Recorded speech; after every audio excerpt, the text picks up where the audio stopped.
This is the Garden of English. I'm Tim Freitas, and today I bring in a really good friend to answer one of the biggest questions that I get asked the most, and that is, should you list devices or strategies or choices, and those are not synonymous, in your rhetorical analysis thesis? And it's a little bit of a complex answer, so you're going to want to watch.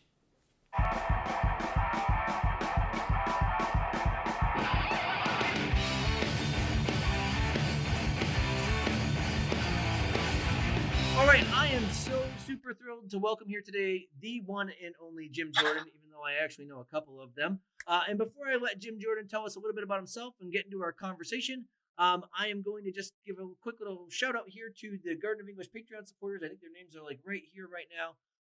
And I'm grateful for the support that you offer. If anybody else wants to consider offering Patreon support for the Garden of English, you can always watch this video up here, which details the kind of perks that you get for doing so for an extremely little amount of money if you want to help us as we try to continue to grow. But that's besides the point, because today we are answering a question that comes up all the time. I brought in question leader Jim Jordan to help us with this. And so, Jim, why don't you tell us about you and your position, and then we'll get into our question.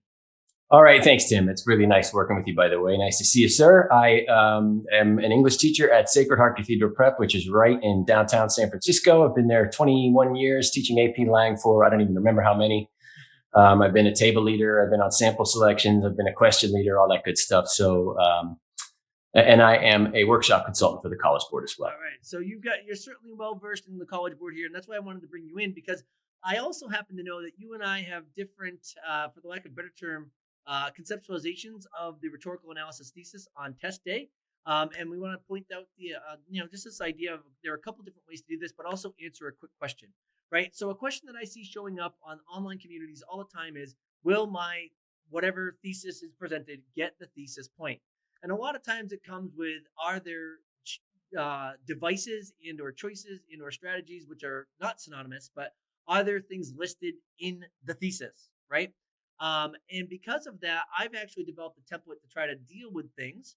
And you and I have had this conversation many times before about like avoiding what you call the chicken foot.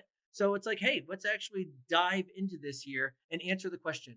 Does a non-list worthy thesis, or can a non-list worthy thesis actually receive the thesis point on a rhetorical analysis on exam day? So before we do so, Jim, though, why don't we talk about this line from the rubric for the score point that's on our screen right up here with the pink? Why don't I let you talk about that first as we look at this idea of what a thesis needs to actually be and entail? So the score point says that you get the thesis point if it responds to the prompt with a defensible thesis that analyzes the writer's rhetorical choices. Give us some commentary about that as a question leader. Okay, so first of all, backing up even further to a bigger, taller drone's eye view, if you will, we've got to remember that there's a difference between an exam response and a process essay. So right. I think it's really important to always keep that in mind. It's a first draft. It's a rushed draft. So there are things you can do in a timed essay that you might want to repair or improve in a revision later, and it'll still get credit on the timed essay. That's really important to remember. Yes. I think on all three of these rubrics, the thesis descriptor is sometimes misinterpreted in that we can't insert language into the scoring guidelines. Our job is to sort of internalize the rubric, and literally the audience is the rubric. And it doesn't say statement anywhere there. It says defensible thesis. And by definition, a thesis is your position or stance on the issue. So understanding it that way actually opens the door for an implied thesis, or as it even says in the asterisk down at the bottom. Mm-hmm. I don't know if it's an asterisk, but the thesis can be more than one sentence. Right. It does say provided there in close proximity, but I don't know how to define close proximity. I mean, that's pretty vague. And it also says the thesis can be anywhere in the paper too. Sorry, Tim. No, I just say two paragraphs are close to each other, right? So that's close proximity. Sure. Yeah. Right. Yeah.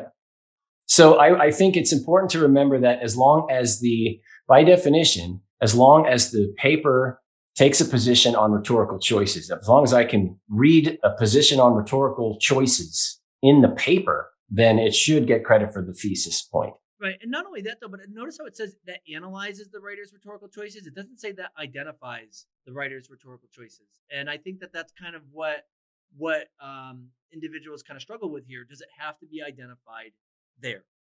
And again, that doesn't have to be it doesn't have to be in a single statement. That analysis really will happen in the line of reasoning in the most sophisticated essays. All right. So that's a different kind of look that I think that a lot of people actually take, because I think that a lot of times it's a prompt with a defensible thesis statement that blah blah blah. Well, that can work too. That can work. Right. The thesis statement can work. And what you're also suggesting, though, is that it says thesis, not thesis statement. That's true. It's something to consider there. So when you were the question leader, right? If there was a thesis that was very clearly evident, but there were no choices listed like back to back to back, would you have given that paper the thesis point? Or would you have encouraged your readers to give that paper the thesis point? If the line of reasoning addressed rhetorical choices, I would. I mean, again, thesis can be more than one sentence. So right. Yes, I would. Okay. So now what we've done here, folks, is that Jim and I have actually produced 3 different thesis statements, and we're going to talk about why this third one is actually probably the most sophisticated, but why it might not be the best for exam day. And then the one that we're going to start with, though, is actually based on the template that I've given for thesis statements. And I'm going to explain why I've done this, right? Mm-hmm. And really what we're trying to avoid getting kids to do is to just say the author uses ethos, pathos, and logos, or the author uses A, B, C, and D, period. Now, can that actually get the thesis point? I mean, I guess, but we want to bring out sophistication in our kids' writing. So right. I've got thesis statement number 1. Jim, why don't you tell me if this gets a thesis point? Tell me why, and then I'll talk about why I do things this way. And then we'll talk about the changes that you and I made, though, to kind of show a couple other ways to do things. So I have, in his post 9/11 speech, an address that recounts the state of the nation after deadly terrorist attacks, former President George W. Bush varies his pronouns, subtly shifts his tone, and repeats patriotic images in order to highlight that although all are experiencing tragic grief, the country is and will remain strong, ultimately moving the divided American public to unite and prepare for retaliatory action. Thesis point or not? Absolutely. In fact, I would say this is an abstract of the entire essay. I'm going to quote our friend John Lang from the AP reading. He's a professor at UC Berkeley, and he says a thesis should serve as the controlling generalization for the paper as a whole, and this does that. Right. Now, this actually comes from the template that I give my kids that makes them identify rhetorical choices and then tie it with purpose, both the understand and the do. And the reason why I do that for my kids is because if somebody misinterprets the thesis point language and actually says thesis statement, and they're actually looking for those choices in it, well, here, there's no doubt. They're right there. So for me, it's the lowest hanging fruit that they can have. If they're going to write 3 body paragraphs, just put them in there, check. Now, can I just add one little, I'll play devil's advocate for a moment, if I may. For sure. All right, Tim. The challenge here for many students will be developing then a sophisticated line of reasoning. Remember, these 3 rows in the rubric are designed to work together, and rhetoric involves art and science. And thesis is more scientific than artistic, I would say, although there are artistic elements. You can coach, there's a science it's a claim. It has to be a claim. Right. Really, the science of any argument is that it has 2 components at its core: claims and evidence. So line of reasoning is also part art, part science. Sophistication is almost entirely art, and that's tricky. So with it, when you do have the chicken foot thesis, it'll certainly earn you the point in row A almost every time. It makes it more challenging sometimes to earn the point in row C, however, when you do that. So that's just something to keep in mind. Now, luckily, I think I've covered that, though, with my body paragraphing template, which you can also see in the video that's up here. But nonetheless, Jim is absolutely right. And so we have to really consider that, right? Does this move us away from sophistication? Now, one of the reasons why I actually encourage my kids to do this, right, is not only to grab the thesis point, though, but also because they're in a rushed setting and they're only going to write 2 or 3 body paragraphs. I don't know how you can expect any more in 40 minutes for a paper. When I have kids, they come in on exam day. They're, they got in a fight with, their guardian on the way to school. Their boyfriend or girlfriend dumped them on the same day, and they're already under a high stress test. They're writing, and they forget where they're going. What do they have to do for the next topic sentence? Just go back to their thesis, and it will remind them right away where they're headed. So I actually do this in order to make sure that my kids will get that point, like, without a question, and then so that they have something to fall back on in the middle of that high stress time setting. Now, if we were writing a process paper, let me make this so clear, and I've got other videos about this, their thesis would not look like this. I would have them have a nice open thesis just about the purpose, and then they could pick whatever choices they want. That's a really good point. You're making a great point, Tim. There is a difference between an exam response and a process essay. So I agree with what you're saying. Right. And so because of that, and I think about the pressures and whatnot, that's why I have it this way. And if you pair this with really good writing, it doesn't eliminate the sophistication point. But let's actually talk about things that are more sophisticated, like the one that we have in thesis 2, that will actually also get the thesis point. And then we'll move to number 3 and we'll be done for today. So why don't you read number 2, Jim, because this was your brainchild to help exhibit what we're trying to do here. Yeah, I got this idea from my friend Steve Hedelman at Redwood High School. I like to ask my students to identify what's the biggest challenge a speaker faced in this rhetorical situation as they're wrote into a thesis. So this is one way to respond to that. I want them analyzing the rhetorical situation, not reading just for devices, right? So as the country was reeling from the terrorist attacks of 9/11, President George W. Bush faced the grave challenge of uniting the devastated and politically divided American public. This is going to be a 2-sentence job, right? In what is now famously known as his post 9/11 speech, rather than calling for patience or peace, he chose to prepare the nation for retaliatory action by reminding them of their strength in the midst of their tragic grief. So that one's a little bit, it's longer. It does list 2 rhetorical choices. They're not your typical, glossary rhetorical strategies, but he chose to, 1, prepare the nation for retaliatory action. That was a choice. And to remind them of their strength in the midst of their tragic grief. So this does address 2 rhetorical choices. Right. And so therefore this would probably earn the point in row A with almost any AP reader. Right. The third one, however, is I think the most sophisticated of the 3, but that one might not. So we'll come back to that. Right. Before we get to that third one though, what about the orange and yellow language that we actually have here? Like, why does this actually move us to kind of be moving towards having a thesis that's helping with sophistication as well? Well, they speak to choices, and I think they set up a line of reasoning very nicely. So, once you have it in orange there, he chose. That is signaling that you've identified rhetorical choices, and so that sets up a nice line of reasoning. And then there is the sort of the challenge, or I guess you've got that action word too. Rather than doing this, he chose. So it's a nice. Right. It sets up the line of reasoning, I guess, would be my answer to that. And, I also think, though, that this helps showcase the bigger conceptualization that a student has, that a student recognized he could have done other things, but he didn't do other things. And when you think about the broader context, it was, I can do all this, but I'm going to choose to do this. And that's recognizing complexity too. You're right, Tim. That's those are hallmarks of sophistication. You're absolutely right. And we have dashes here as the offsets, right? And that right there, that's also sophisticated writing, right? Knowing that I need to have a little non-essential element here and actually offsetting it, whether it be commas or dashes. In this case, it's dashes because everything else is a little bit long here.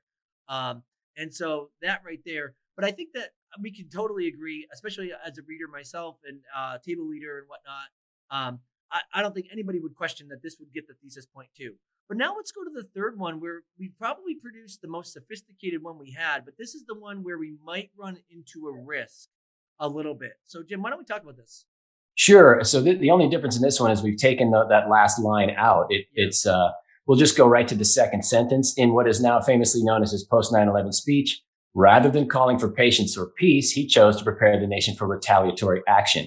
That speaks to the challenge he faced. It addresses the rhetorical situation. It does not list rhetorical choices. It doesn't analyze. It does offer some analysis, I suppose, but this would this should earn the thesis point, but it's going to have to do more throughout the rest of the essay in order to earn it. That's the tricky part. So this is a little bit more. To me, this would be in a process essay. This is how I would coach the student who wrote that second thesis to revise. To take that last phrase out and save it for the line of reasoning or even the concluding claim, which is a more sophisticated move. So it's tricky because the 3 rows in the rubric are designed to work in concert, and I come back to that a lot. I prefer the third thesis above the other 2 myself. But again, if a reader at the AP reading is not mindful that the rubric is asking for not a thesis statement but a thesis, this one could. I hate to say, this one could be overlooked. Right. And the other thing is, if the student doesn't get to rhetorical choices specifically throughout the rest of the essay, it wouldn't be finished. Right, of course, right. And so, I guess that's our point of our conversation here today, is that if we want the kids to do well on test day, if we teach them the difference between an exam response and a process response, right? And we really want kids to make sure that they get the low-hanging fruit. I think that my question leader last year actually described it as fruit that grows on the ground, right? And Jim, you were not my question leader. But if that's the case, right? I really think that the thesis 1 or thesis 2 are really our best ways to get there, to make sure that it's guaranteed, because there's no reader that would not see the kind of verbs here for those rhetorical choices and get those. But I do think you're right. This should not be overlooked as a thesis, but you might be playing with fire. Somebody might get lost in the weeds because they're looking for verbs only, or they're looking for, and we don't want that for our kids, especially on exam day. And I think that we do a lot as readers and table leaders to make sure that that doesn't happen. But can you guarantee it? I feel like with thesis 1 and 2, we can guarantee that that won't be overlooked. With number 3, there might be that small chance. Yeah. It just depends on what the student does with it from there. I agree with that. Yeah. So anyway, Jim, I really appreciate your time here. I'm going to just quickly sign out here with us. So if this video is helpful for you, I'm going to ask that you actually just click like and subscribe, because that helps support the Garden of English. We are active on Facebook and also on Instagram, so you can follow us there. We get a bunch of affiliate links down below, so you can check out some of those cool things. Jim, by the way, do you now have a YouTube channel? I do, actually. Then why don't you pitch it right here? We'll get you some subscribers. I don't even, you know what? I just started it, so. You'll send me the link and I'll put it right down in the description. I will do that. Yeah, it's only got a few things on it, but I do have one now. Yeah, so thank you very much, Tim. Jim is really someone that I so highly respect, and I'm super thrilled that he was willing to come and join me with this, because this is a conversation and a question that I get all the time. And knowing that we both take different approaches, although we know what the thesis looks like and we have different reasons for why we take those approaches, that shows us that there's not only one right way to do it, and that different reasoning goes into it. But we can really help prepare our kids to make sure that they get those points on that day. So Jim, thank you so much. No, thank you, Tim. This was a blast. Take care, my friend. Have a great day. You too.